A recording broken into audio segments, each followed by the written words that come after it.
up the stress level. No, don't do it. Get a grip. This stupid video I just showed you. I almost stroked out and died over it. You're watching a different show. It's donkey. You ain't a captain of nothing but a sinking ship. Don't do this to me, Harry. The Ohio State. It's Ohio State. What do you mean, the? 312-988-15. Hello? You tell Johnny all you've heard and seen. Sometimes it's good to just yell about football. Yeah. That's right. Happy Monday, I think. I don't know. Man, I love this show. I love this show. I love this group. Listen, I think I just need to quit coming up with outlines for shows, because then I log in to set it up in the morning and the chat dictates where we're going to go. And usually it has nothing to do with whatever Johnny Boy cooked up in his messed up Irish leprechaun style brain. Today it was one of those where I'm like, well, let's just see what's going on. Everything's neutral. We're going to log in here to the old program. And I start logging in and before, it was the Chris Farley meme where I think it's from Tommy Boy or whatever, and he's looking, or one of the two movies that were almost identical, not Black Sheep or Tommy Boy. I think it was Black Sheep. And he's looking up and he's smiling, and then he sees what's happening and his face turns to horror.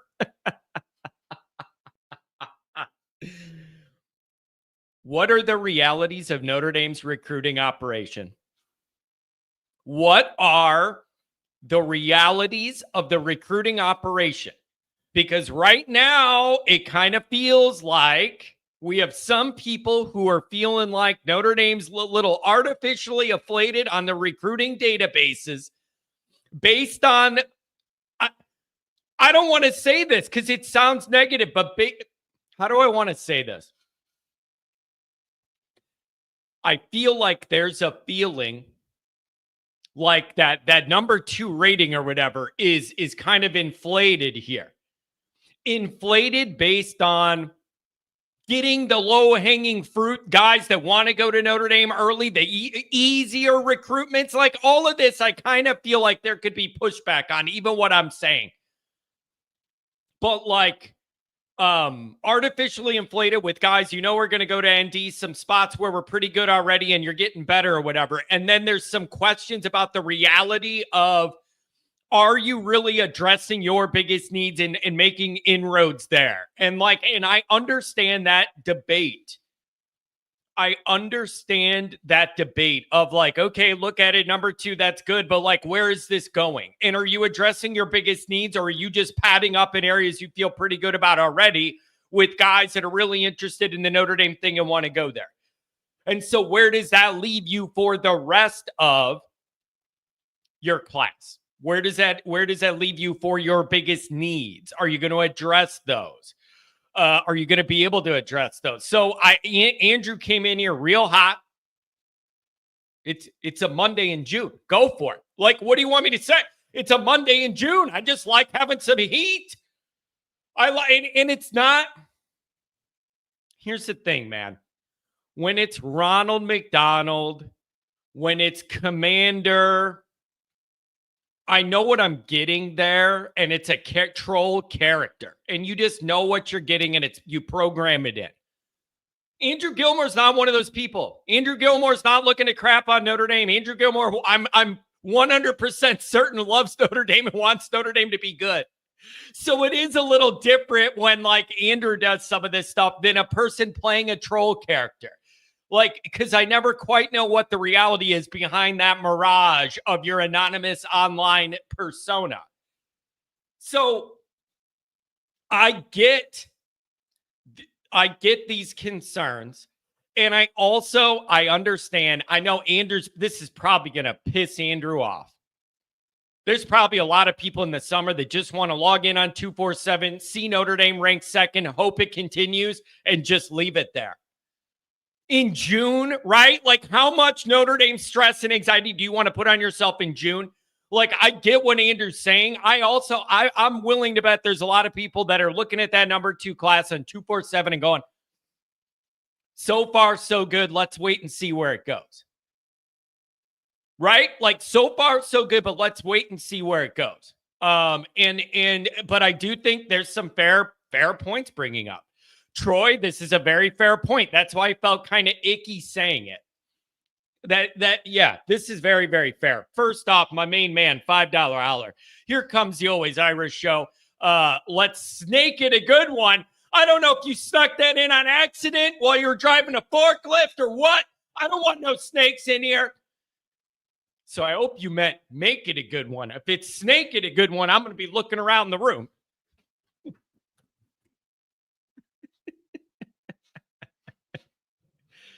Oh, I love you, my main man. I love you, the main man. Look, Troy, even if it's low-hanging fruit, it's good fruit. Keep stacking top 10 classes and you'll be in the mix for years to come. Do that, you'll get the non-low-hanging fruit. Have to start somewhere. Yeah, it's I understand the concerns. I have that part of my brain too. I really do. So I can be open enough to see it both ways. Number 2, you feel pretty good about it. Let's see where things go. If you really want to feel better about it, you could say, I see Anders bring it up. Like, I thought Freeman was so much better than Kelly at recruiting this or that.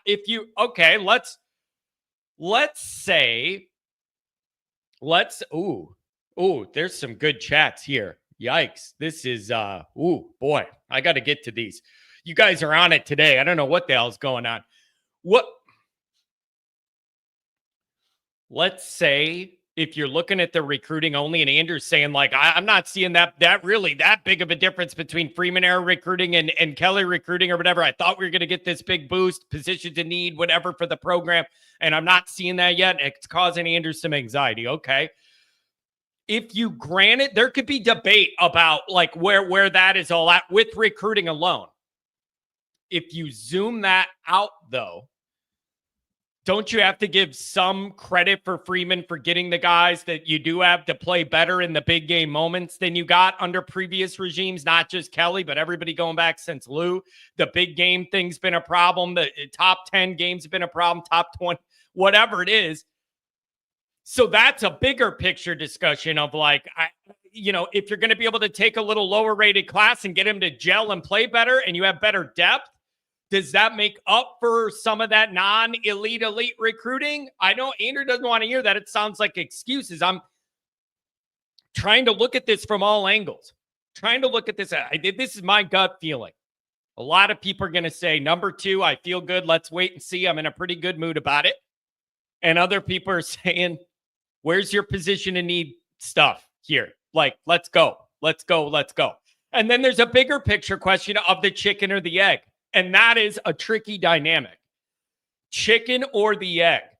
And I mean that of like, if you have this problem with wide receiver that seems to be a problem for many years, predating Freeman, whatever, many years, how do you fix that? Like, do you just have to pay a bunch of money and bite the bullet and just promise these guys whatever and just give them a bunch of money to get guys in here? I don't know. Do you need to show you're going to have an exciting offense with the quarterback that can throw the ball around and then that opens things up with recruiting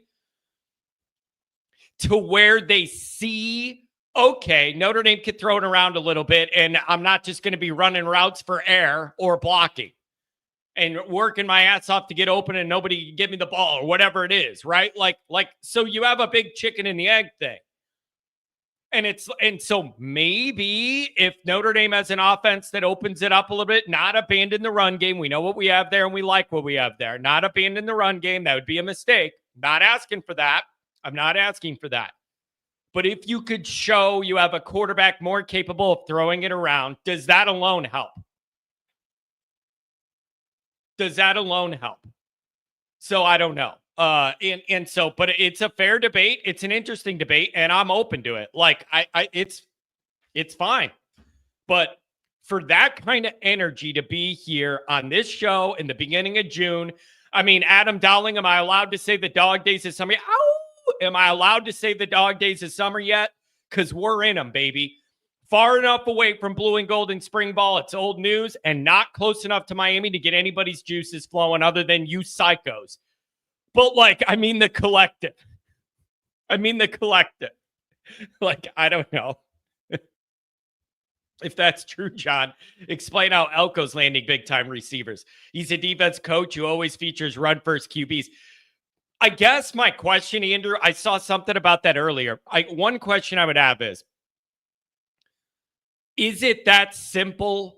Or, like, does it have something to do with SEC Southern recruiting and there's just more athletes in an area and it's easier to land some at your position because there's great athletes and it's A&M and you're not worried about reading and you're not as worried about test scores and there's just a bigger sampling of great athlete wide receivers that are down there, easier to get them in your program? Like, I don't know. I might be undersimplifying that. Andrew, you may say I'm making excuses again. I'm just throwing out ideas. Like, that's one thought I had is maybe it's just easier to do a lot of this stuff down in the South, regardless of who you are. I don't know, man. Like you're casting, even if it's California, you're casting a much bigger net when you're A&M than you are Notre Dame of guys you could even go after. So I don't know. See, it doesn't matter what I say. No, you're making excuses. Okay, everybody sucks. Everybody sucks. Are you freaking happy? On a Monday, 10 minutes in, everybody sucks. Freeman sucks. The recruiting sucks. The program's going down the shitter. Everybody have a good week. Is that better? Even when I'm trying to work in the middle and play both sides, it isn't good enough. Fine. Everybody sucks. Program's going down the shitter. The playoff run doesn't matter. Getting more out of the group than it looks like you should doesn't matter. Playing with 80 guys banged up doesn't matter.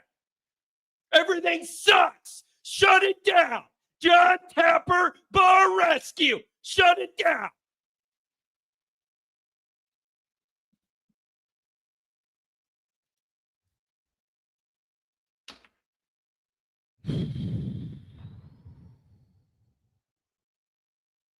All right, I feel better. I got that out. I feel much better. Man, so whatever. All these excuses, I'm just thinking, here's the other problem. Reasons versus excuses. And I struggle with this. Callers, I'm coming to you. I struggle with this. Reasons versus excuses. I've always had a problem deciphering the two when you're talking about football.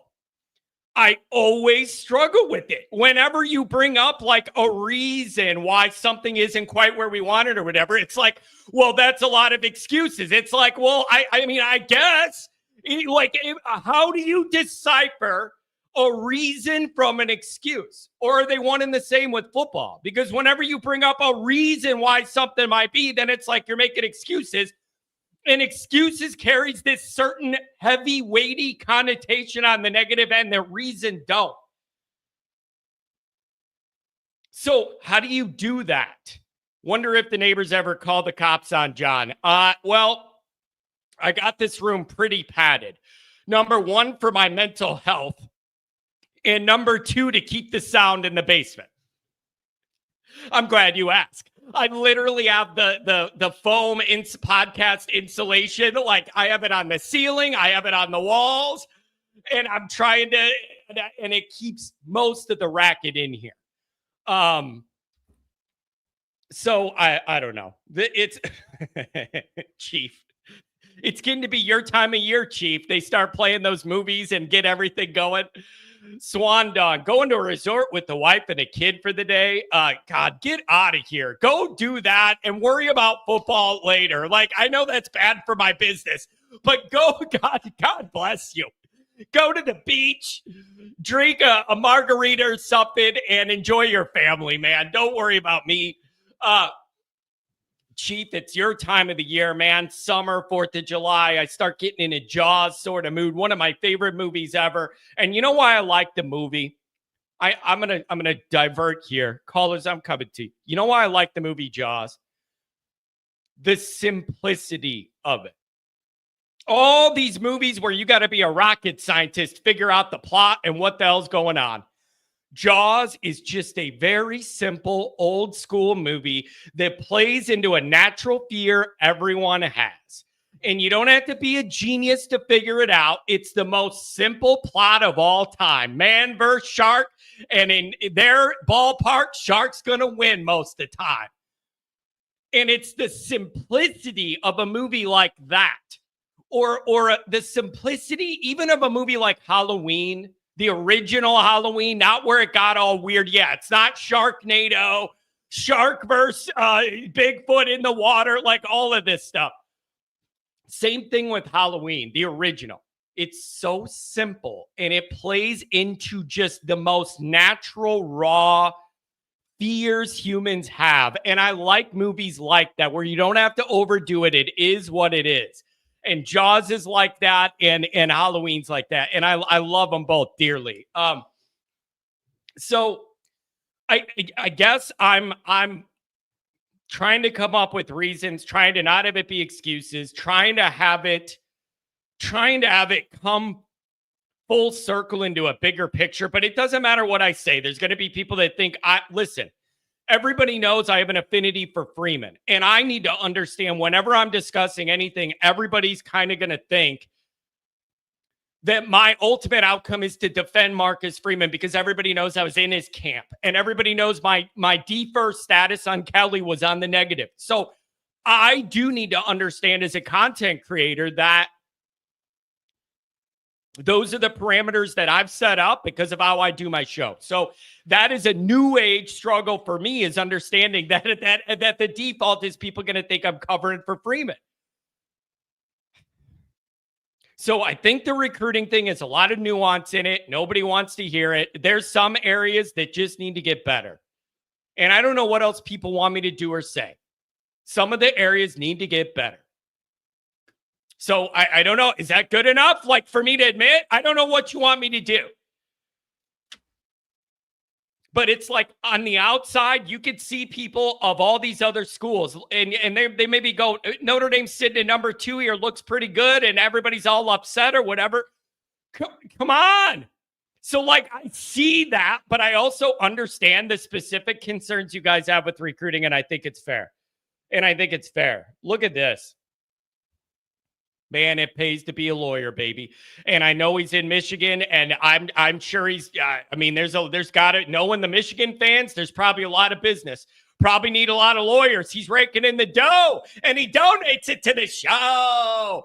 Eric, you're my main man. I appreciate you. It's been a while. Thanks, buddy. That goes for the phone line, so Andrew Gilmore can tell us we suck. Shut it all down.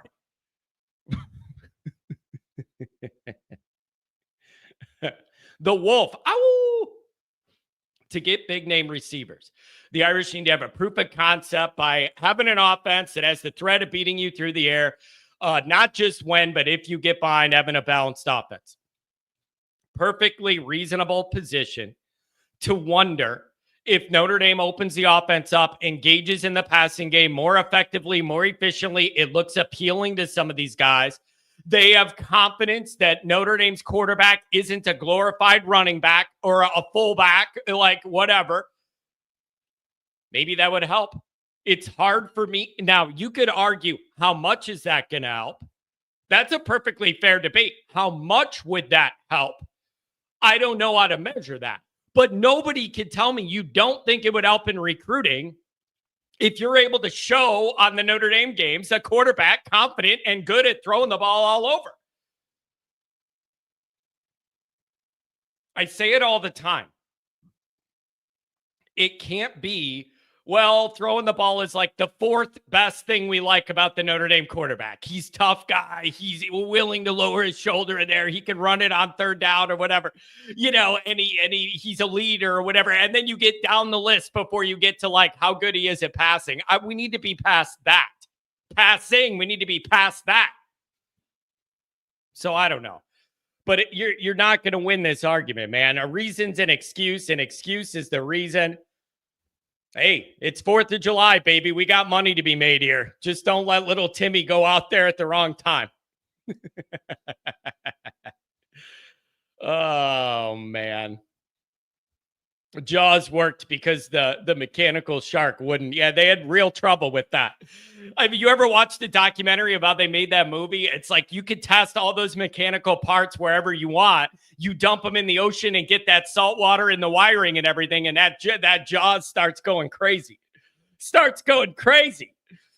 Oh, man. Tex ND. It has to be acknowledged. Can't blame it all on the current leadership. I place some of it on the old coaches and staff as well. Oh, man. Ket, your education excuse is lame. Stanford and Purdue, 2 highly respected non-football factory schools, sign a 5-star and a 4-star top 20 receivers. Why can't ND flip those guys? What's the excuse? I don't know. It's like, it's you know what else is getting hard to do? It's hard to know the dynamics of all these recruiting ins and outs. It's really, really hard to wrap your mind around the reality of all these recruitments and what makes a guy go where. And you're not privy to all the information. Like, you just don't know. You don't know. You don't know. Everyone's different. Everybody's recruitment's different.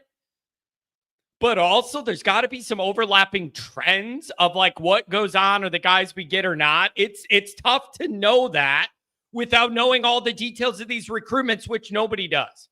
You're just guessing or reading what you hear or read on something. I don't know. It's just rough in here. Josh Miller, good morning. Sorry I'm late. I ate work, but I bought a Mega Millions ticket, so I'll be early. Hey, if you hit that one, we can have a party. Let's look at it that way. John, did you see we sold out the ballpark this weekend? Things are turning around. The White Sox are dead to me. They're dead to me. I already yelled about one thing. I'm not letting you get to me again. I'm not. Okay, Tom Frawley. Hey, sports fans. Get your pencils and scorecards ready. School's about to be in session. Well, here we go then. Let's do that. And let's see what the most venerable Chicago's very own Tom Frawley. What's going on? Hey, John. So the negativity kind of got me thinking a little bit. Yeah. And there was some of the negativity is the talk about the Notre Dame receivers in the chat this morning. Yeah. All right, so I'm going to break it down for you. I'm going to go back to 1969, and I'm going to break it down ever since 1969. That's the modern era in football, right? So here's what we've got. Go back to 1969 to 71. Notre Dame had Tom Gatewood, a college football Hall of Famer. Between there, they didn't have a really good receiver from 1969 to 71 until Pete Holohan played under Montana. He played, and he was very serviceable in college. Had a great career in the NFL. Tony Hunter, All-American. God rest his soul. He just passed away. Now, Tony Hunter left Notre Dame in 1982, graduated in 83. You got to go all the way to 1990 to the 90s to get, or the late 80s. Then you get Rocket Ishmael, Lake Dawson, Derek Mays, and then that jump from Derek Mays to 95, you got to go to 2003 before Jeff Samardzija shows up. Then you get Maurice Stovall, Golden Tate, Michael Floyd, Will Fuller, Chase Claypool, Equanimous St. Brown, and then in between you got the tight ends. Going back to Ken McAfee, Dave Casper, Ken McAfee, Kyle Reisford, Kyle Rudolph, Cole Kmet, Michael Meyer, right? What does this all have in common? There's big gaps in the talent, but what also is Notre Dame been over the years? A running football team. Now, guess what all these receivers had? They had a better than serviceable quarterback. Every single one of those receivers, going back to Joe Theismann, Joe Montana, Tom Clements, all the way to Brady Quinn, and Jimmy Clausen. You had better than serviceable quarterbacks to get the ball to them.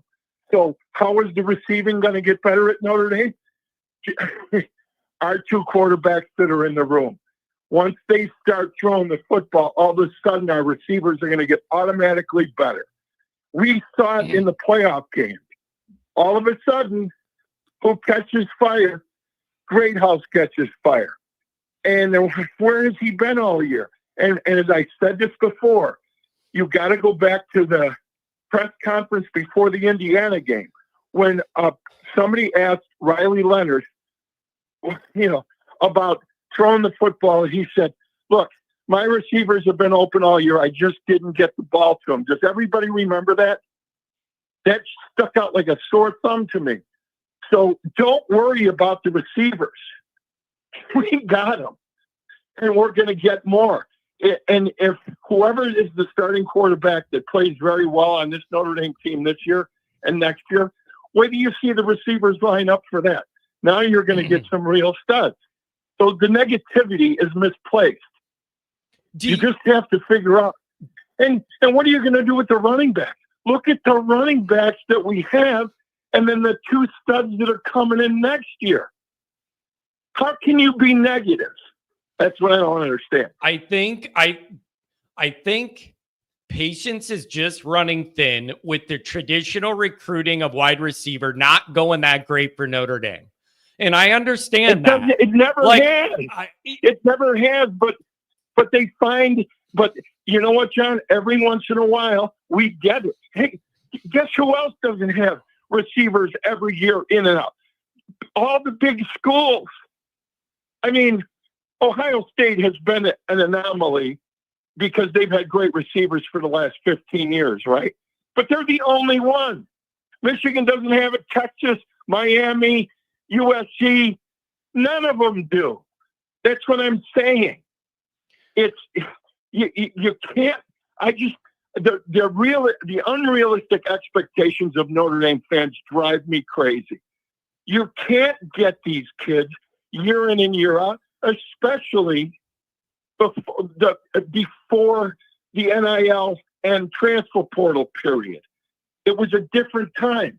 Now we know that the reins have been kind of loosened up. We know that they're not stressing strong academic standards like they did at one time. They've loosened up and we know this. We can tell by the last 2 years of recruiting. So it's like, why be negative? Let it play out. All right, let me ask this. And this may be an total oversimplification, but I don't know, Tom. Is it reasonable to think that if Notre Dame with this new quarterback, and we suspect that passing is going to be an easier thing to accomplish with whoever the new quarterback is it reasonable to say that alone, if you put a year of that on film, should help wide receiver recruiting? Or is that an oversimplification? Or is that lazy? Is it lazy of you to be like, well, that's an excuse? Like, that's an excuse for me not to worry about it now. We'll just get it next year, and then maybe our guy can throw it a little bit, and that appeals to kids. Is that an oversimplification? No, it's not actually. I mean, look, if you've got a stud quarterback, they'll come to you. Oh, these kids, you know how they are. And when they see all the hype on social media, and they start seeing, oh, look at the national broadcast, every national broadcast that Notre Dame's on. Now, if they start seeing a really good, efficient Notre Dame quarterback, they're like, wait a second, I'm better than, you get some kid in high school that says, I think I could play there. I know I could play there. And then they're going to get 2 or 3 kids a year. They might get one good stud a year. That's all you need in a receiving corps. You get them 4 years in a row. Now you're building up. You know what I mean? It's just, and they'll continue to get tight ends. Now watch this. I'm telling you, if Eli Reardon is healthy this year, he is going to be a game changer for Notre Dame. I'm praying that he stays healthy because that will be the intermediate throws, the 10 and 12 yard underneath dig routes. And that's going to open up the downfield passing. for whoever starts from Notre Dame. They're going to have to use that big target. That's why this is exciting. And then now when you've got the running backs that Notre Dame has, I mean, I don't know how you can be negative. I really don't. Yeah, it's man, I think there's a feeling that class is inflated right now with a lot of good stuff, but it isn't the stuff we need the most. I understand that, Tom? Like if somebody's thinking, okay, I'm looking at this and I like it, but it's a lot of stuff we're already pretty good at.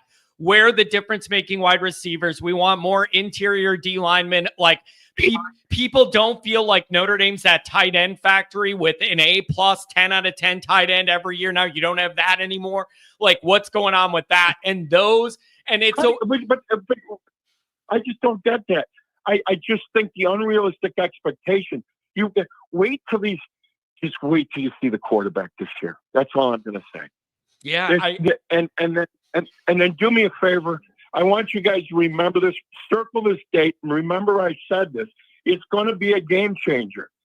This year will be a game changer. It might be some bumps in the road. There might be some growing pains.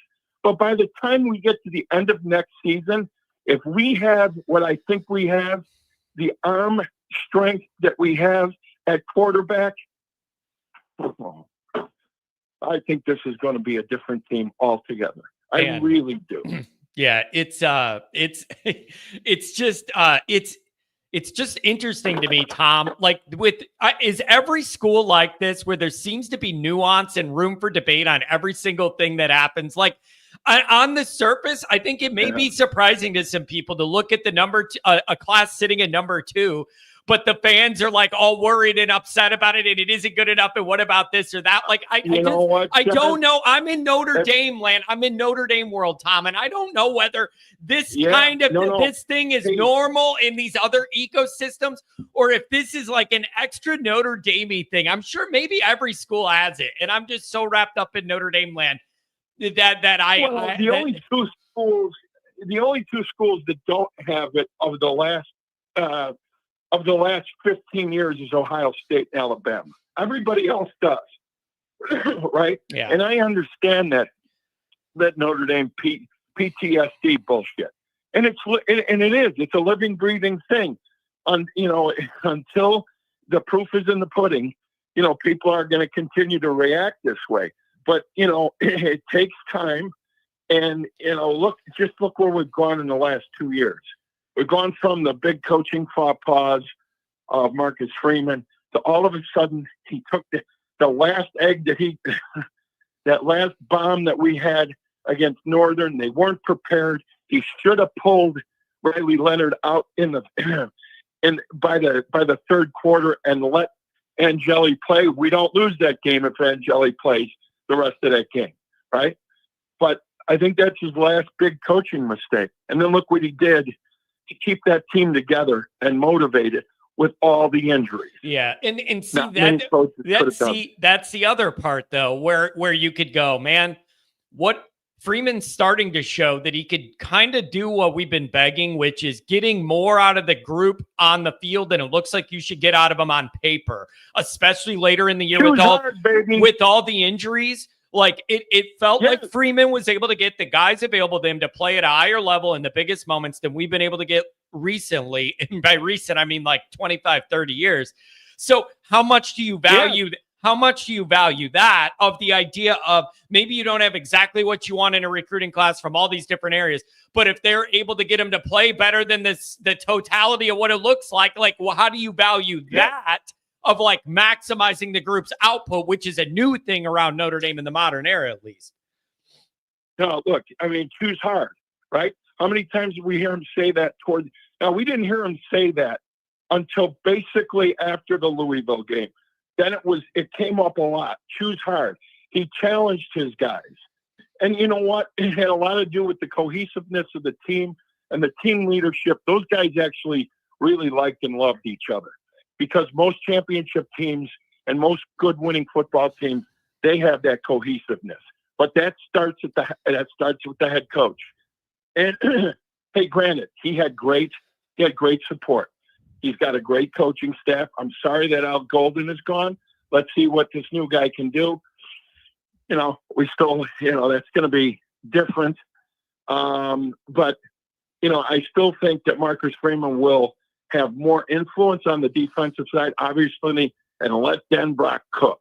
Let him take this offense. He knows what he has. Let him cook.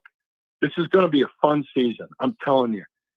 Man, I hope half the stuff you're talking about becomes true, Tom. I like the positivity, but Tom, I want to say this though. I don't mind this discussion because I love that people care this much. Either. I love that people care this much, especially when it's coming from people that I know genuinely like Notre Dame and aren't just here to make me mad or give me the yell and ruin everybody's morning. I appreciate the heat. Yeah. Literally, it's June, and I appreciate people wanting to go this deep into it. That is healthy for the whole thing. And so I'm not complaining about it, but it's just you're damned if you do, you're damned if you don't. You give credit, it's not good enough. You don't give it. It's just it's all a big moving equation. Well, 80, what are we, we're 84 days to kickoff or something like that. So, that, and the way the older you get, the summers go by quicker, right? So we'll be here before you know it. And let's just enjoy the summer, do the right things during the summer. We'll have a lot of fun. But I don't think look, if the recruiting was really piss poor and we know there were massive holes on this team, on in every position group, then there's room for humongous negativity. Yeah. But I just, again, and you just don't know until you kick it off. So I'm going to stay positive. Oh man, Tom, God bless you, man. Go out there and dominate the city of Chicago, and we'll talk offline. Have a good one, Tom. Great start to the week. Thanks for the call, buddy. All right, God bless. We'll see you. Go have a good one. How much time you got, buddy? We got a lot of things to discuss today, mainly recruiting.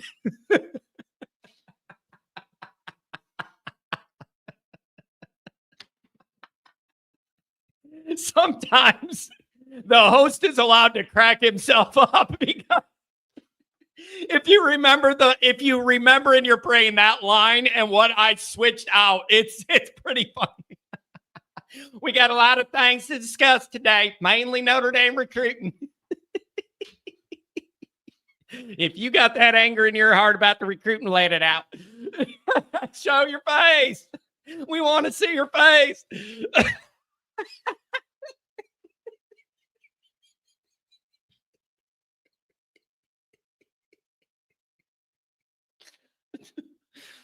Oh God, that's so. I can't not laugh when I just think about the whole thing.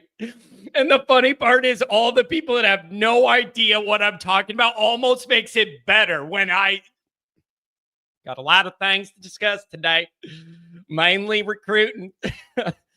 $20 Tom Chris. You're on my list of people to email. I got some questions for you guys moving forward about some of your craft work. So you're on my list of people to get back to. SPF says, recruiting only matters in November and December. Everything else is fluff. And again, don't you think that's interesting? I don't think Notre Dame people look at it that way. And you know why? Because the only time we're high in the rankings is in the middle of the summer. That's probably why. Anybody ever think that through? The reason we're all in a good mood and talking about recruiting in the summer, Notre Dame's always 1, 2, or 3 or whatever. Then November, December comes, and then signing day comes, and you drop like the Titanic in the Atlantic, baby.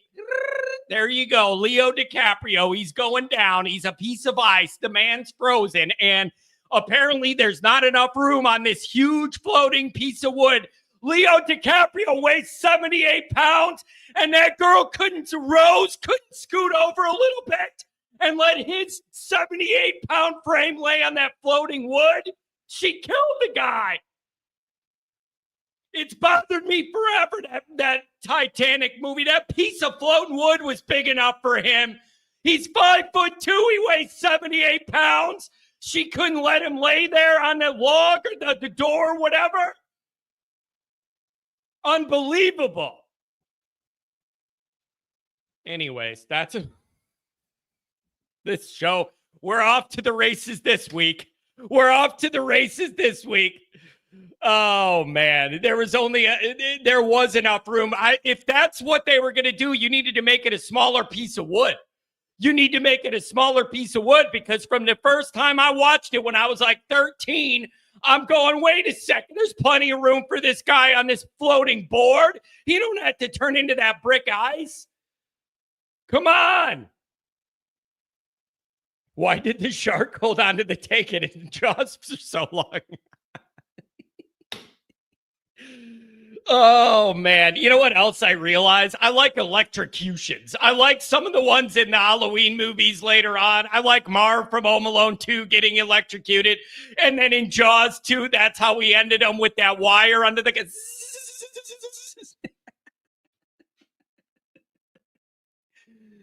Oh, man. Yeah, Rose, I'm telling you, man, she just got to kind of do it all. You want to go back and be a millionaire and be rich? You could go do that. You want to run off with this homeless vagabond guy with a good hairline? You could do that. She was going to be fine either way. She had the heart of whatever jewel in her pocket, man. She had it all. And what did she do? She left the jerk guy, and then she froze the one she liked. She froze the one that treated her nice. Plenty of room on that board. James Cameron, you dropped the ball. You dropped the ball on that one, bro. Come on. She did throw the jewel into the ocean at the end and messed up Bill Paxton. How about Bill Paxton, man? You get to do the Titanic stuff, then he's looking for twisters. What an awesome group of movies he got to do. You go from Twister to this. That's awesome. Anyways, these summer shows, you guys, I'm just going to lose my mind. We're just going to lose our mind. I know what's going on here, but I can't prevent it. Far enough away from Blue and Golden Spring, it's old news. We're not close enough to Miami to get people going, cranked up, and you end up right in the middle.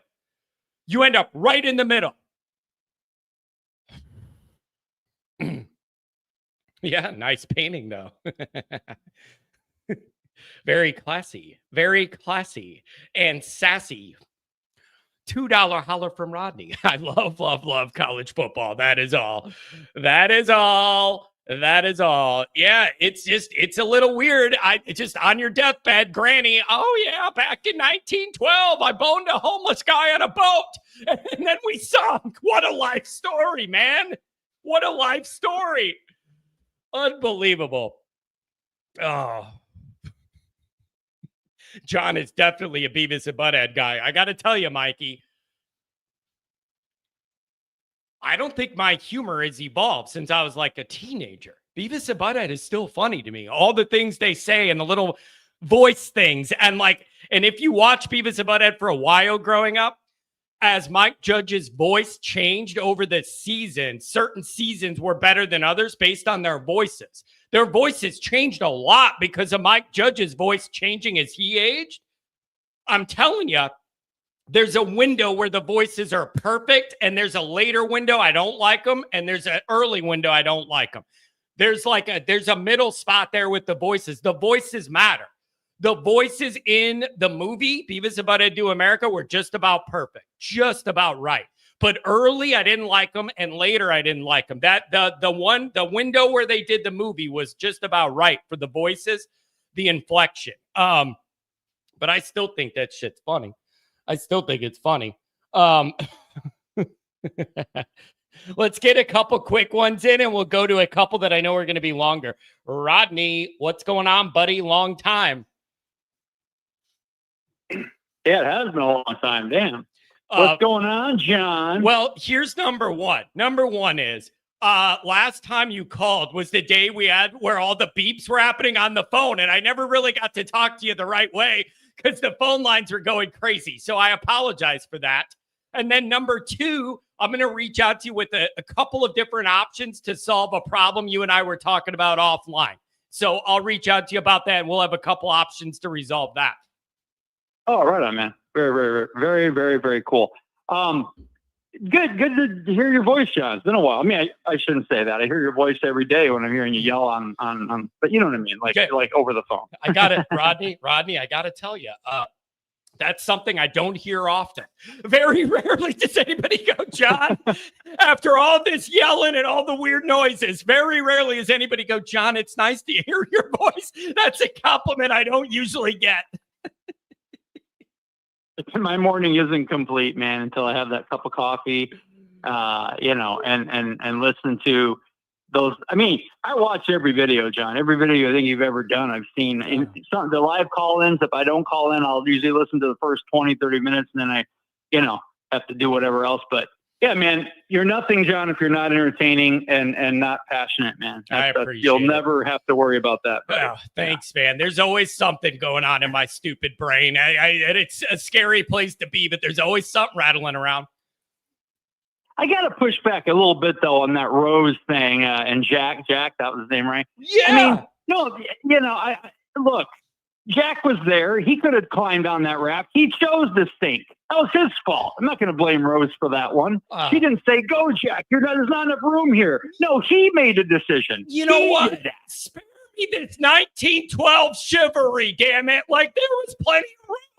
If he was Andre the Giant, I get it, but he was smaller than Rose. They could have cuddled. They could have cuddled on the door or whatever to stay warm together. He weighs 78 pounds. And no. I was like, when I saw that, when that scene came out, I was like, okay, maybe, they wouldn't have survived anyway, or he wouldn't have, whatever. But you're telling me you're not even going to try? You're just going to give up and sink to the bottom? And I'm like, looking at that raft, I'm like, you can probably fit on that thing. It's going to be hell, but it's going to be a lot more hell underneath the water. Yeah. And the other thing is, throughout the entire movie, the guy was creative about everything, maneuvered his way in and out of every situation, socially integrating with the rich folks and the unsinkable Molly Brown and everything else. And not Timmy Brown, Molly Brown, different. And doing all that. And then he got out of everything, even the handcuff thing. They got out of everything. And then it comes down to that, and he just accepts turning into an ice cube at the end. I mean, I've heard people, that are as shrewd as having ice in their veins, but this is ridiculous. Telling you, man. It just, he had ice in his veins, that's for sure. So anyways, Jack was in hypothermic shock. Yeah. Taj, I know that he was in hypothermic shock. That's why you got to get on the board before you're shocked. It's all these things that were happening throughout the movie to get them to that point, and then he decides to sink to the bottom. Now I'm for the narrative, to have a great story to tell later in life. For that chivalry. I gotta say this. I've done a lot of research on Titanic just as a hobby to get away from football. I've looked at all those documentaries and I love that stuff. The best thing, it's fascinating, man. It totally is. There's a romanticism around that disaster that is particularly appealing to people, and me too. And I don't know why. There's a romanticism with the era and everything about it. But my favorite story from it is this. One of the bakers stayed on the plane in the basement in the chef area, and he was pounding hard liquor when the ship was going down. And he went to the top where they were when it goes down, and you're at the very top of it when it goes down. And he was in the water, and he survived, and nobody could believe he survived. And they found out he was so hammered, his body was immune to the cold because he drank all the brown liquor in the 2 hours they were sinking, and it warmed his blood up enough he didn't die. What a genius move. Wow. Isn't it brilliant? They pulled him out of the water. Wow. They pulled him out of the water, and they said, how did you do this? He said, I was drinking all the liquor in the kitchen, figuring I was going to die, and it kept him. He didn't freeze because he was all messed up. See, drinking saves. That makes so much sense. Drinking saves. Alcohol, drinking saves. Alcohol. Wow. That is fascinating. So good. Maybe that's the answer, John. When things get really bad with everything in football and things start shifting again, and then when we get, 20 years or whatever from now, when things are going back again, just drink, man. You won't freeze. Well, that's what you did when you called in after that Ohio State game a couple years ago. Oh my God. Oh my God. That was probably the most miserable game I've ever experienced, man, because I was so hammered, couldn't find my car, had to walk 4 miles home. I had to look at Pat's freaking face when he was calling in, realizing it was him. Yeah. He was the reason we lost that game. Oh, God, that's so awesome, man. It's so I love awesome. you guys, man. I miss you.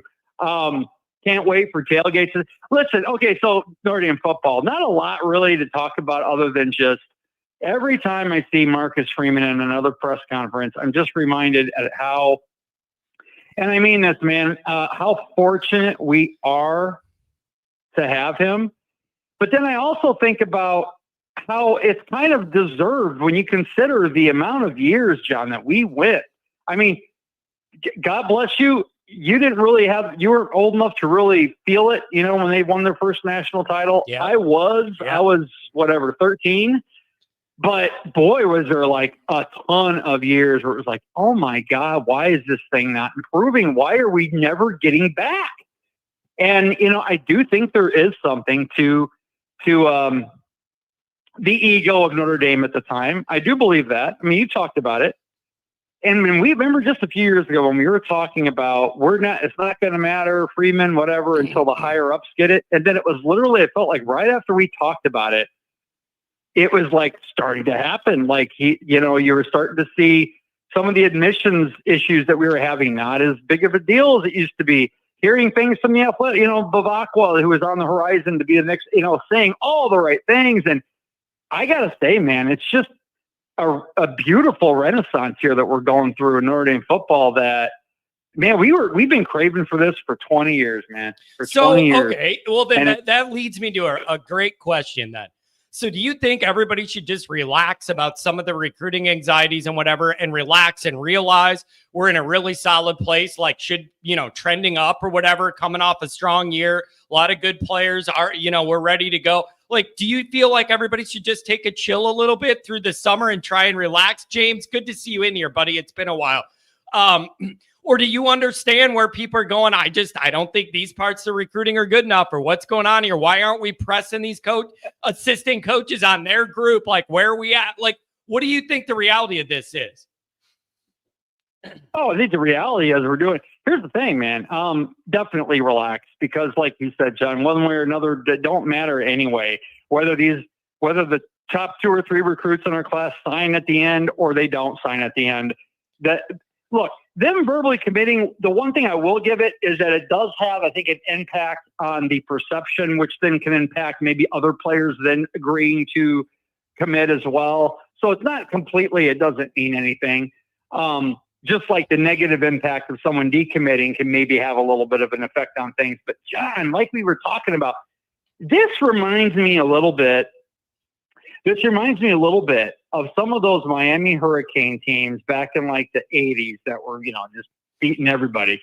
Those teams never finished in the top. If I remember right, I remember being way into recruiting at the time. I'm like, why is Miami finishing number 7, 8 in recruiting or 5 to 7 or so? And they always seem to have the most talent. And look, Jimmy Johnson figured out a way to get absolutely everything out of his players and have them play with an absolute chip on their shoulder, right? Now, Marcus Freeman's doing it in a different way, but it's still working. And I think the key really is I've seen coaches come in, man, and recruit the hell out of a team, but then the pieces don't quite fit together. I mean, Charlie Weiss comes to mind. He was a hell of a recruiter, man, but he couldn't get those pieces to all fit. And mainly it was because he recruited a lot of, great offensive players and, we didn't have the balance on defense or whatever, but it is so important to get the player development was the thing Kelly talked about a lot. And he was, his coaching staffs were relatively good at it, but we're seeing the next level of that, played out in real time. What you get when you can get everything out of your players, not just from a physical standpoint, but from a mental and emotional, probably more importantly, emotional standpoint, getting the guys to play their best. And that's why, John, I don't think that we're going to see under Freeman. You're going to see some great Notre Dame teams. I don't think you're going to see, if any undefeated teams. even if they win a title, and I think that's kind of the trend in college football. There's just, there's more games being added now. There's more. You're going to see you can't always be at your best. And it seems like they thrive when their backs are against the wall. Well, that's why I'm not trying to set up something bad for the beginning of the season, John, but if do not freak out if we end up 1-1 to start the year or something like that. I mean, because I have such trust that we're going to get there. Don't worry about me. Don't worry about me. I would never overreact or freak out to a Notre Dame loss. Okay. This is the place for stability and mental continuity at all times, Rodney. No worries here, buddy. After that Northern Illinois loss and seeing the way they reacted to that, I just have a trust in what he's doing, but what the administration has allowed him to do and what he's been able to put together in terms of the staff. I mean, he just seems to have the right. I think it's his humility, man. You can tell that while he's obviously a humble guy by nature, he's also someone who absolutely believes in himself, believes in the message, and now it's not fake. Like, first couple of years, and it's understandable. You're doing this for the first time, and what am I supposed to say up here? Sometimes you speak too off the cuff and you get criticized. Other times you talk about things like, oh, this guy's not saying anything. Give us some truth already. Yeah. He's got a great way of blending the two, of like speaking the truth, but doing it in a way that just starting to understand the articulation of press conferences. I don't really watch a lot of press conferences. After the game I do. Those are kind of fun.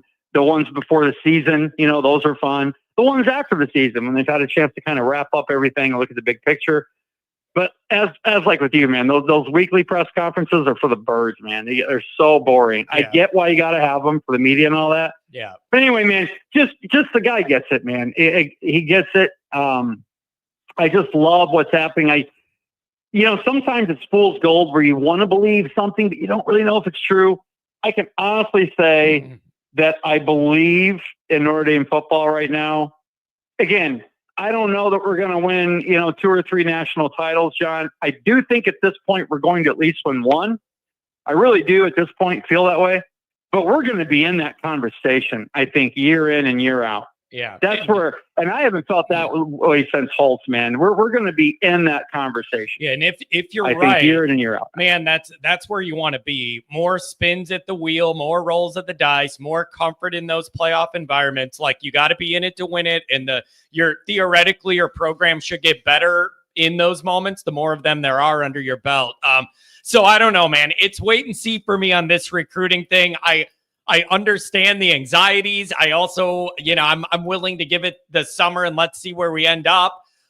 So I don't know, man. It's always something to worry about in Notre Dame land. Always. Let me ask you this, John, on the way out, and then I'll hang up the phone and maybe think about this. You asked something about a year ago, I think it was, and it was really interesting. You said, would you rather win a national title, but then have, a bunch of maybe, years where you're not, so maybe you missed the playoffs a few times, but you have that national title? Or would you rather have like a 10-year run where you're always in the top 5, but maybe you don't win? Here's what, let me throw this one at you. Would you rather have one national title, but have a 15-year run where you're like Florida State, right? Like that kind of level. Or would you rather have 2, but you only have 2 great years, and then you have a couple of years you made the playoffs and a bunch where you didn't? Think about that one. Wait, what's the question? Would I rather have 1 title or 2? Okay. So 2. Would you rather have 1 title, but you have, we talked about the 1 title versus none, but how about you have 1 title, but you have a bunch of years where you finish in like for 15 years, you're in the top 5 or 7 or whatever in the country every year. Okay. Or you rather have 2 titles, but maybe you missed the.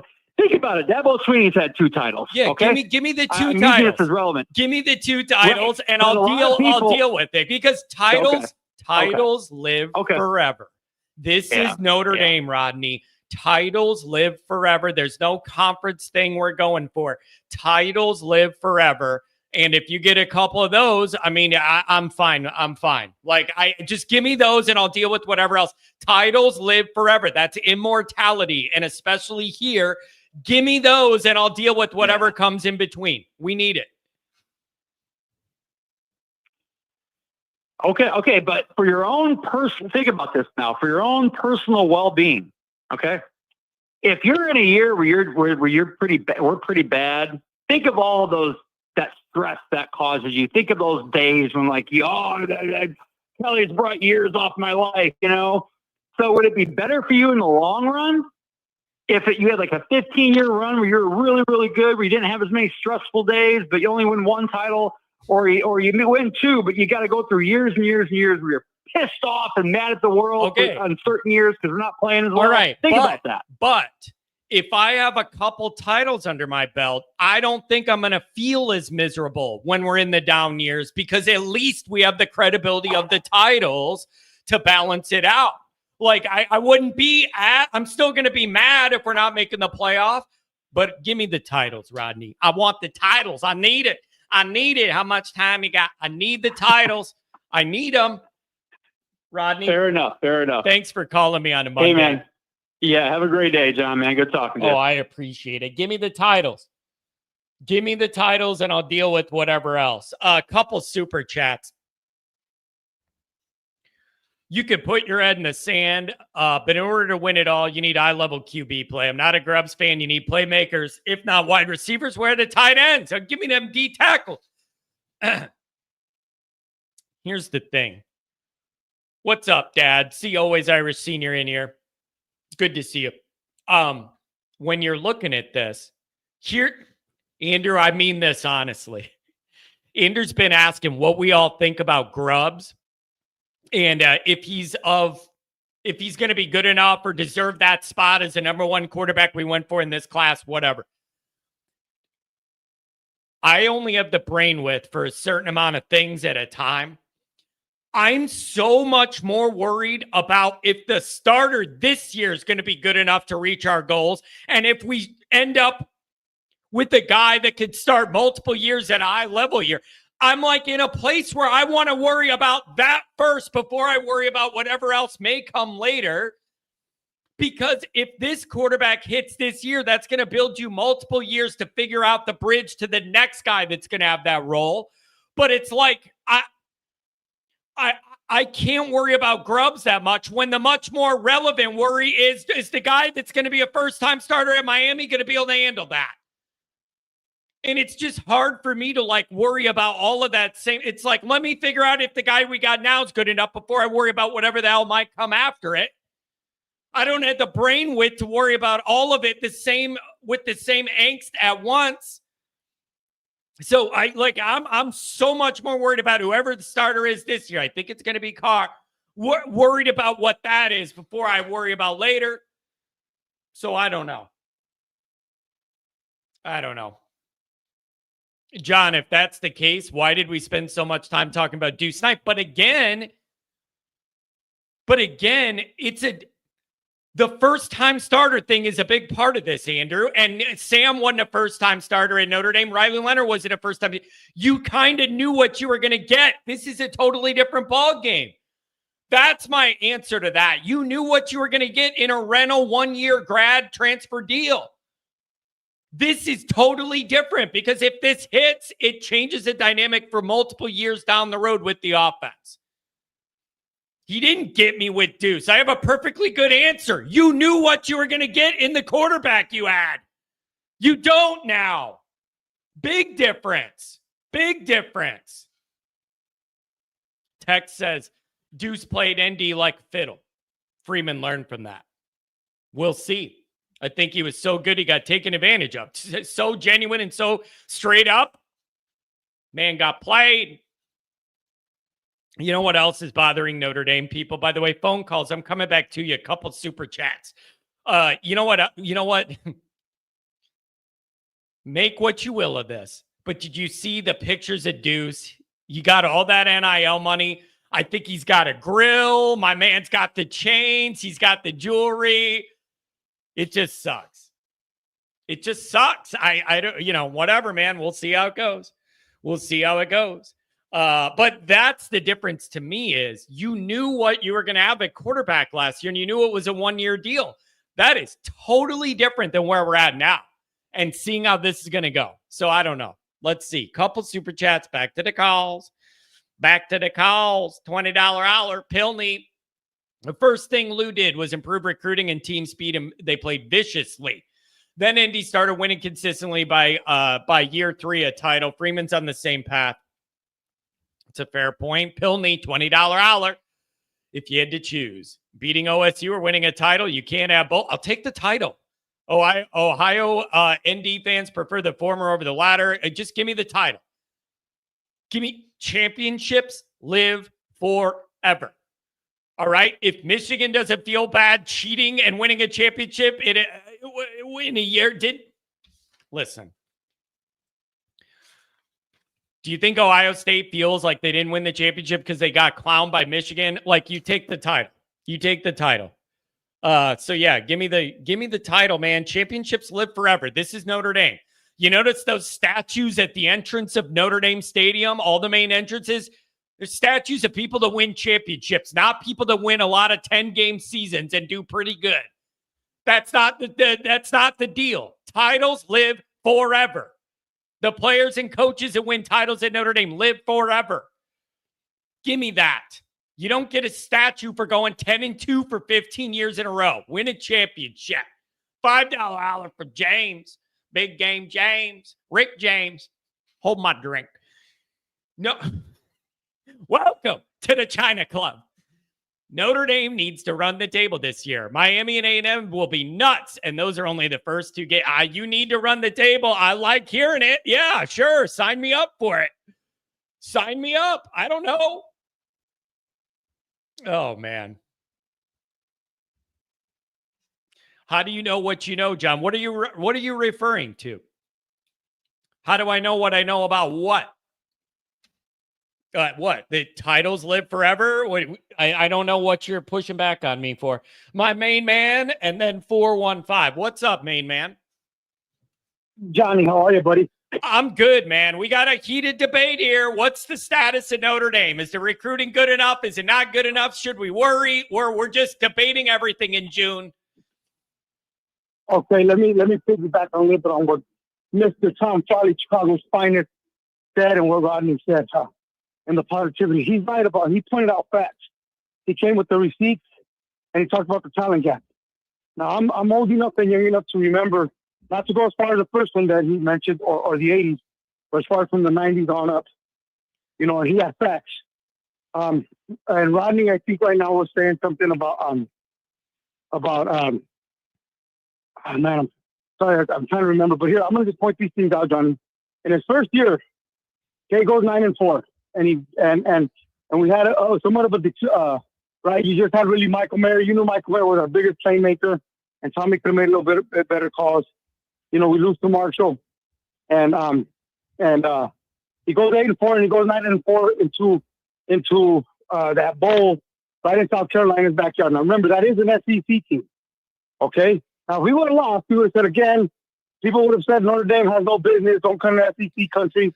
But it's okay for, Tennessee or whoever lost to Vanderbilt this year to lose to Vanderbilt, who is the equivalent of a Boise State, let's be honest, even probably lower.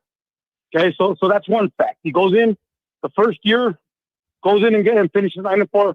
Remember, Kelly would have folded if he would have been down 20 points the way they were against South Carolina. I'm sorry, that's the truth. We all know how Kelly will fold.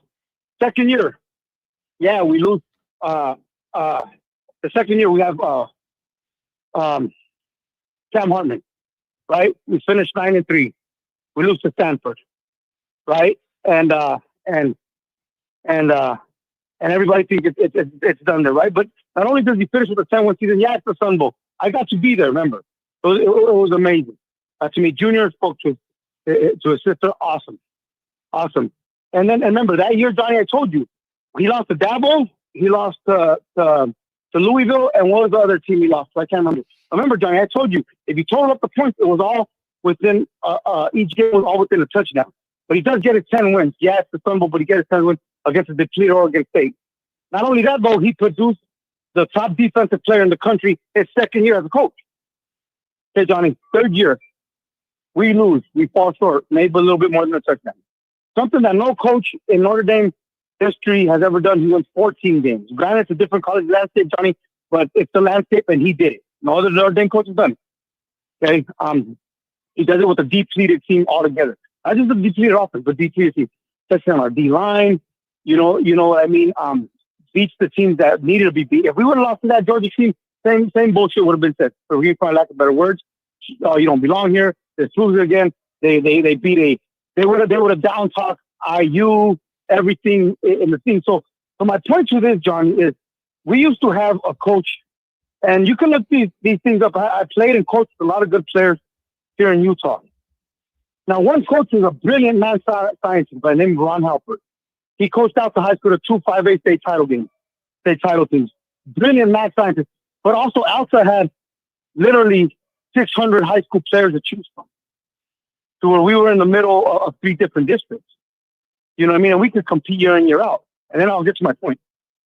Ron Halpert could not motivate a kid to move a freaking pebble if their life depended on it. Now, we had the coordinator we had before him, his name was Joe Clausen.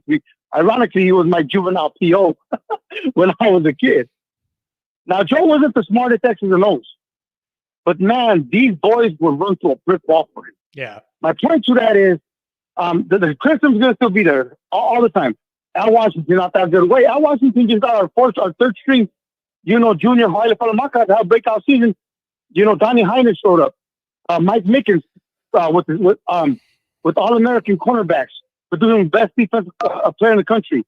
Max Bola, and I get people's arguments. Well, Max Bola, but Max Bola, man, is developing those young kids. My point to this is this: you could be a great math scientist with X's and O's, but just like Mike Tyson said, everybody's got a game plan to get punched in the face. You know what I'm saying, Johnny? Yeah. So if you're putting the right, my point to that, Johnny, is this, and I'll let you have it, and then I'll get out. If you can't coach these players up and get them and motivate them to run to a brick wall, homie, then you have no business on that coaching field either. I don't care about your X's and O's. I don't. You know what I mean? Because I've ran into dudes like that. Like, bro, we've given you all our offensive players, bro, to coach. If you can't coach shit up, what's your problem?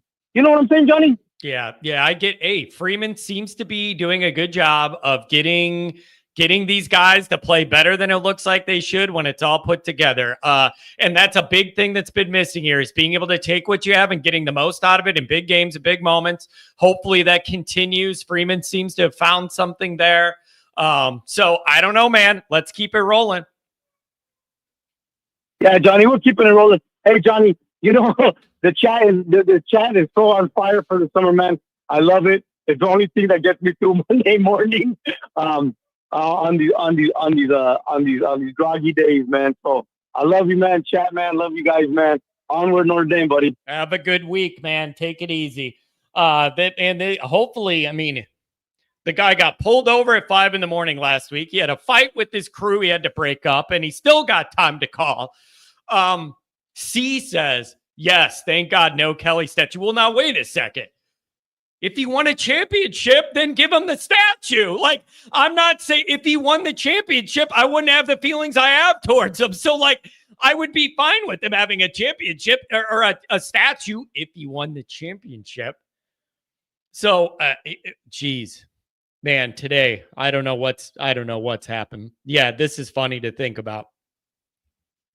If Kelly wins one at LSU, does the statue include a jet ski?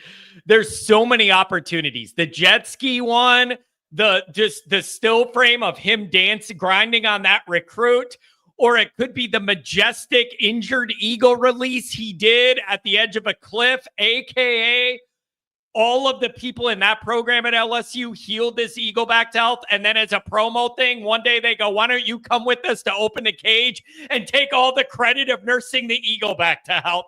Very interesting. Or what I think would be most appropriate, a through line through all the variations of Kelly is him mid backswing. If he wins a title and he can do it while golfing the way he does, there needs to be a statue of him mid drive, baby. Oh, man. Oh, man. That is good. I don't know what to make of Nussmeier, man. Really, really, there's times where you feel like that guy's really, really good, and then there's times where he completely falls apart. He threw the ball to Texas A&M 20 more times than he threw it to his own guys the second half of that huge ball game last year. I don't know what I get. I don't know. LSU people, what do you think? You're going to get a perfect version of Nussmeier this year? I don't know what to think about him.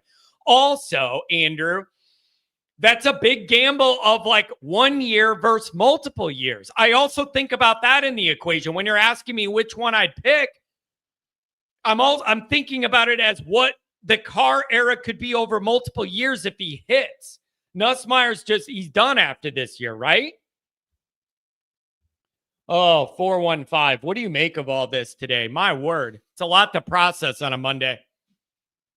I love it, John. This is fantastic. Between the chat and just the debate going back and forth, and just, everybody's got their own perspective. They got their own ideas, but it's very respectful, and it's just a back and forth, and it's, hey, what about this idea? So it's healthy. It's good. I just like the energy for June to have this kind of juice, whether it's positive or negative, to be honest, to have this level of juice in June, that excites me. Completely, man. Could you imagine being on I don't know, if you were like Northwestern or some other school, and you're just, what do you talk about? What do you even talk about? No, you know what you talk about? Nothing, because this show could never exist if it covered Northwestern. Like, it just couldn't. Dude, I've thought about that. I know. I've thought about that, right. How lucky I am that this was my passion and I wanted to make it work. But like, you can only do that with like 10 teams maybe, to where there's enough juice and recruiting year round to be able to float that. Like, I could only do it with like 10 teams, probably have that kind of juice year round. And I'm lucky that we have one. Completely. And especially considering the fact that you focus primarily on football, or just 100% pretty much. Whereas like if you were at Stanford or something, it would have to be a conglomerate of all the different teams and whatever on both sides, men, women. I mean, you'd have to be talking about everything. Yeah, you know what I'm there jealous? Just wouldn't be enough to talk about. Adam, you know what I'm jealous about? And I mean this sincerely. The LSU shows that I watch, just because they troll me and I troll them and we see what everybody's doing. Some of those shows do full LSU baseball coverage, literally post-game shows after baseball games, and they get a good crowd and it's really engaging. Man, that would be an awesome way to get through the summer, like it's late spring, early summer. If you had a really competitive high-level baseball team every year. I know we had that one run and we covered that a couple summers ago. Mm-hmm. But man, that would be awesome. Like, they're literally like full post-game shows like football, but for baseball, we just don't have that juice. Yeah. It's always, everybody always asks me, like, why are you so much more intense about football? Like, if for me, the 49ers lose, or if Notre Dame loses, God forbid, and I'm just an absolute disaster.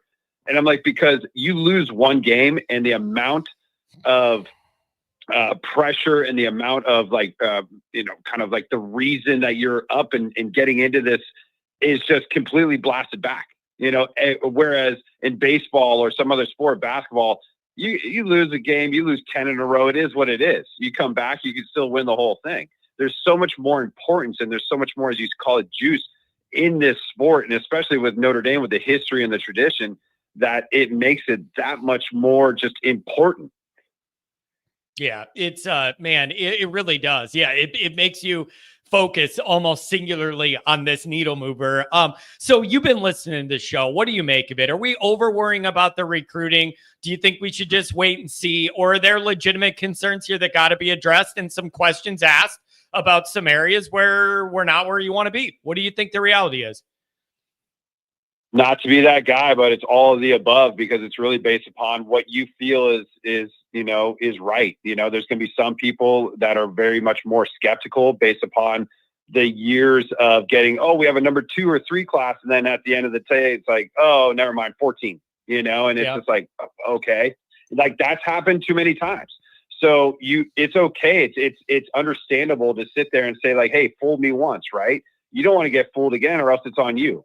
So it's one of those things where I think people need to understand that this recruiting is the last piece of the puzzle that takes the longest out of all the different things, all the different nuances that have been put in place, within the Notre Dame structure.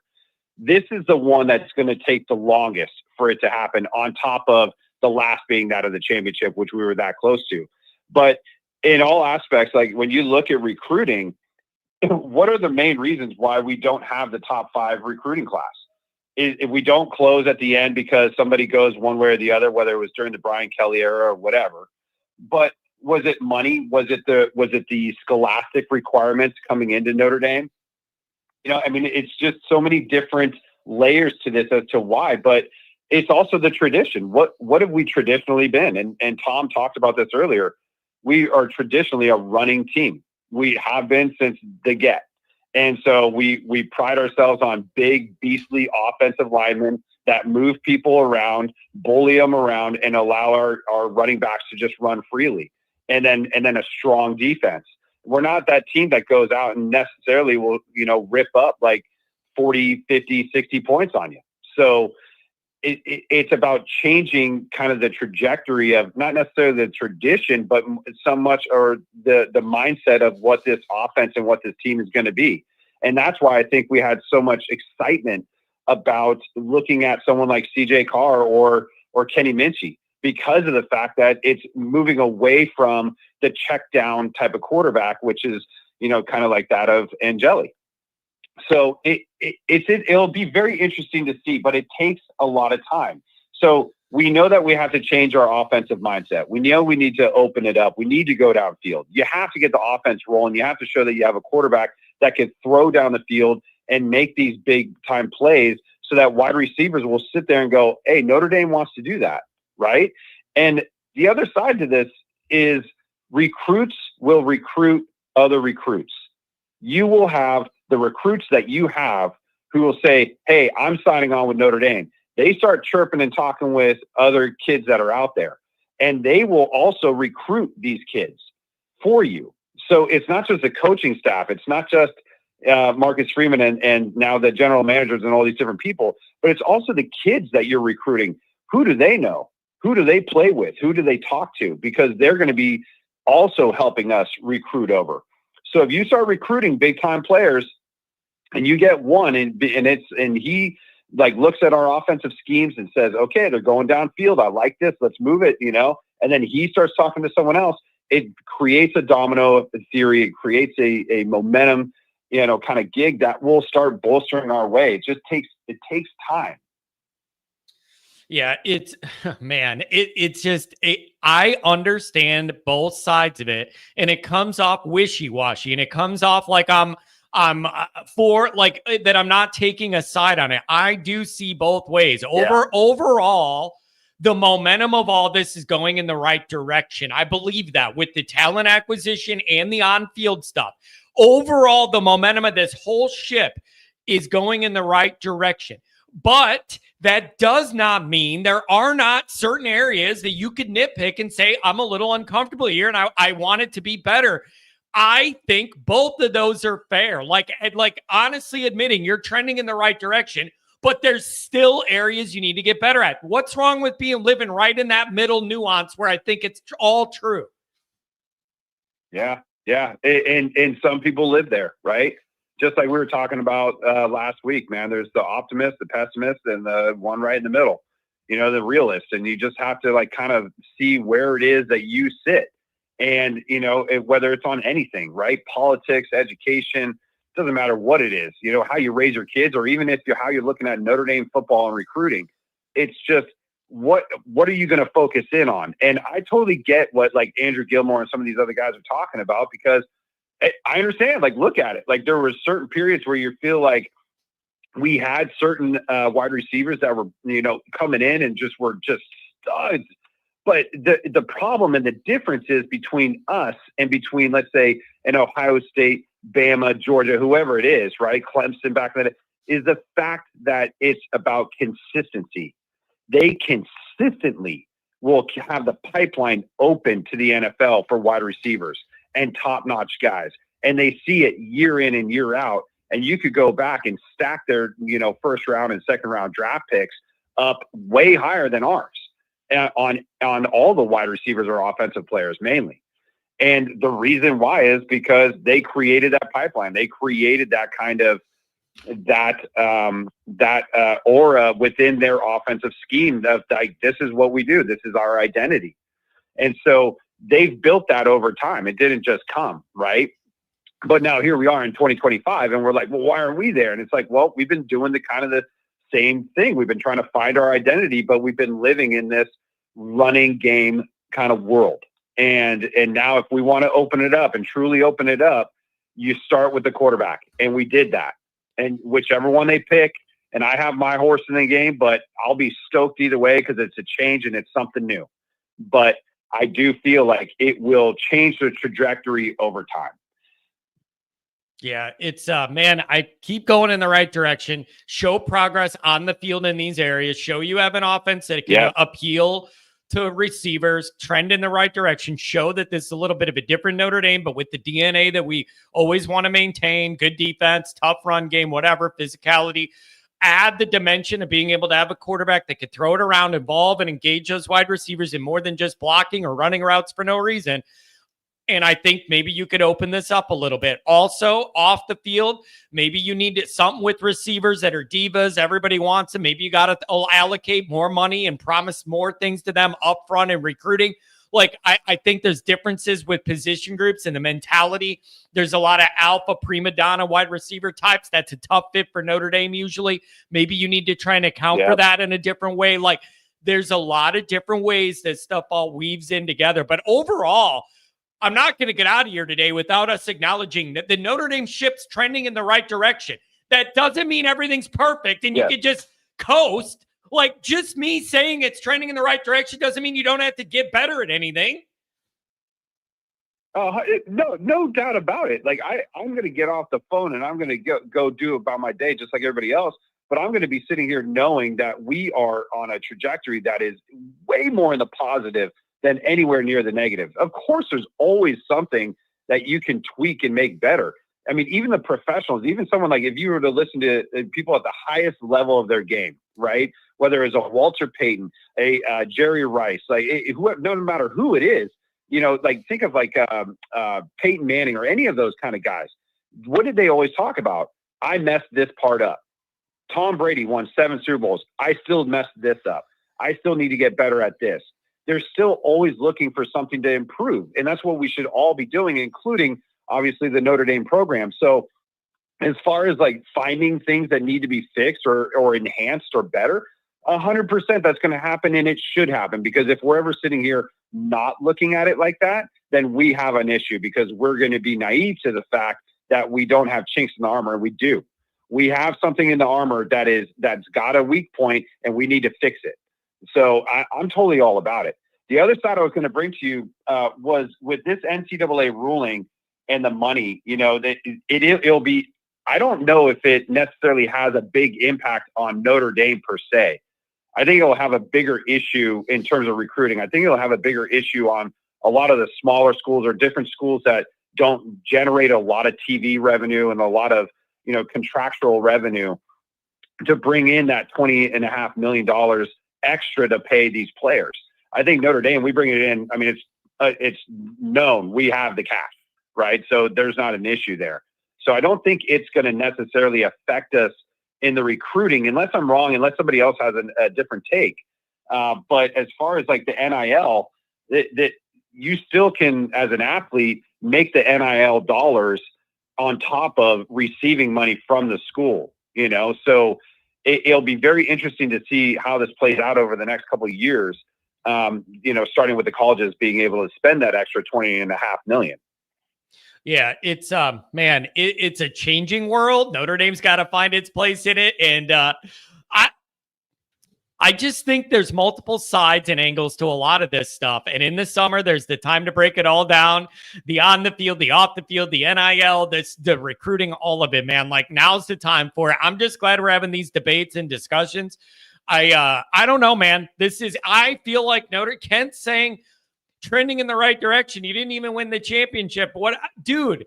if what Notre Dame did last year, the most successful postseason they've had since Lou Holtz, doesn't count as momentum, then I don't even know what would. Exactly. Like, do you have to win the Exactly. championship or you can't be trending in the right direction at all? Like, I know it's summer, but some people have made their minds up. They're not going to give a damn inch. Well, then, John, what if that's the case? Then you're telling me every single school other than Ohio State is not trending in the right direction because exactly. And then it's like, that's a ridiculous. And then how do you measure everybody that's under that, like where they're at? Like, I don't know. And then he said, the same counts for Ohio State as well, or whatever. Like, and I would also listen, man, some people are just, they're going out of their way to just go against everything. I don't know, man, whatever. Right. Kent said, even I said OSU isn't favorite, but like, you know what I mean? When the rankings come out for the preseason of one year, they're mostly based off the success of the year before. Like, it is kind of connected, but not fully connected. I don't know, man. Like, we just want. And John, remember, I'm sorry to cut you off, but remember this, boss. Like, every other team, like I think it was something like 7 or 8 out of the last couple teams that have made the playoffs, right out of the 12, are all going in with new quarterbacks, or even more. I think it might even be 10 are going with new quarterbacks. There's new coordinators. There's new players. There's a whole bunch of people that went to the NFL. It's not like they're not sitting there having to refigure things out. So who's to say that Ohio State's trending in the right direction? They won the championship. They've already been to the peak, but are they going to be there again? So does that mean like if Ohio State loses and doesn't win the championship this year, that they're trending in the wrong direction? That could be more true than saying that Notre Dame is not trending in the right direction because we didn't win the title last year, but we're still recruiting better, getting better players, getting better coaches and general manager staff. It's just, you could break this down so much, such a more intelligent way than sitting there saying like, well, you didn't win the championship, so you're not trending in the right direction. Yeah, it's I don't know, man. It's some people are going to be contrary just to get me to lose my mind. So I don't know. All I'm saying is I love it overall. Overall, this is all healthy. It's all good. It's what you do in the summer. There isn't much going on. There's not a lot of news.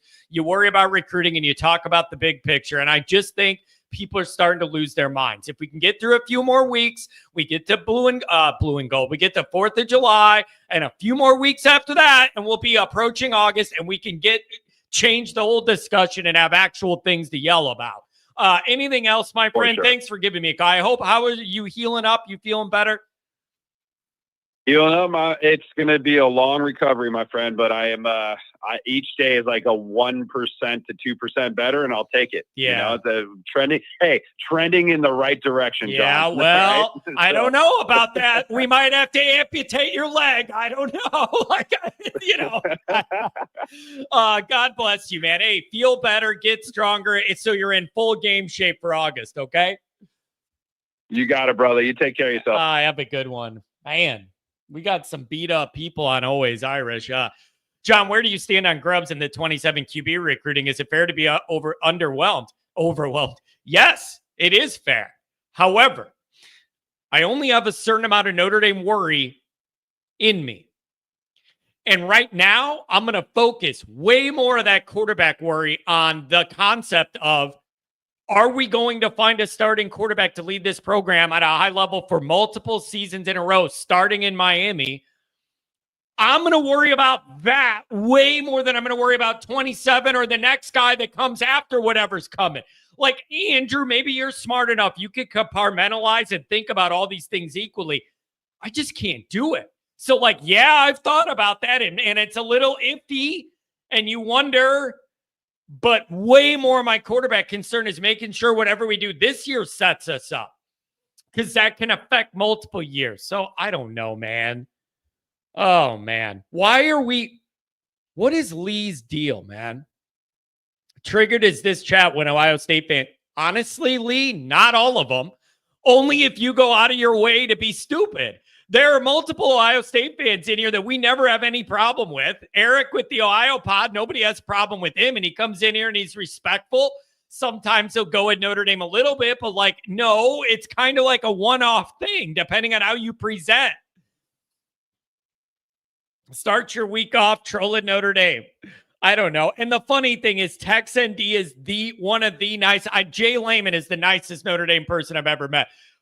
Tex ND's right up there. He's the nicest guy in the world. So to get him cranked up, you must have done something. You must have done something. So I don't know. Look at this. The White Sox had a penguin from the zoo throw out the first pitch on Sunday. Yeah, the Sox are trying to lure people in with zoo animals. How about this? Man, I hope Drake Bowen throwing the first pitch at the Sox game isn't a bad omen. I would keep every Notre Dame person as far away from that loser factory as freaking possible. Last year, Freeman went, sat in the booth, and was talking on the game, throwing out the first pitch. No. Keep these Notre Dame people away from the loser factory that is the Chicago White Sox. Stay away. When they reach out to you, Freeman, do you want to throw the first pitch? You say, I don't associate with losers. Hell no. Stay away from that loser organization. I don't want anything rubbing off. Damn, tough. Only 83 more days of this discussion until we get the football going. Can't wait. Oh, man. Oh, this is rough. This is rough. So anyways, I don't know, you guys. There's a lot of meat on this bone. There is 100 fans yelled nice throw. Yeah, I bet.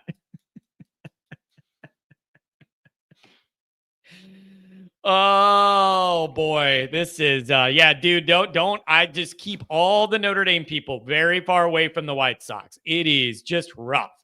It is just rough. Dude. We're just going out of our way to create and sow division and frustration on a Monday morning in June. It just seems like a bit much. It just seems like a bit much. Ohio State people, you won. Just go be happy. Just go be happy. You won the championship. Go be happy. Go to Buckeye Scoop and hear all the rumors of what's going to happen to Michigan or something. Coming in here giving my people all this grief. Like, I don't know. That's the other thing, man. The Michigan people are going, oh, it's going to be a slap on the wrist. Nothing to worry about here. All the Ohio State people are going to be disappointed. And then you go over to Buckeye Scoop, and they got Nevada Buckeye, whatever, that don't even show his face, saying they're getting nailed. The hammer's coming down. Well, what's the truth? Somebody's got to be wrong. What's the truth? I want to know. I'm sick of all this BS. Are they getting nailed or not? Somebody's going to be dead wrong. And you know what the answer is probably going to be? The answer is probably going to be right in the middle, and no one's happy.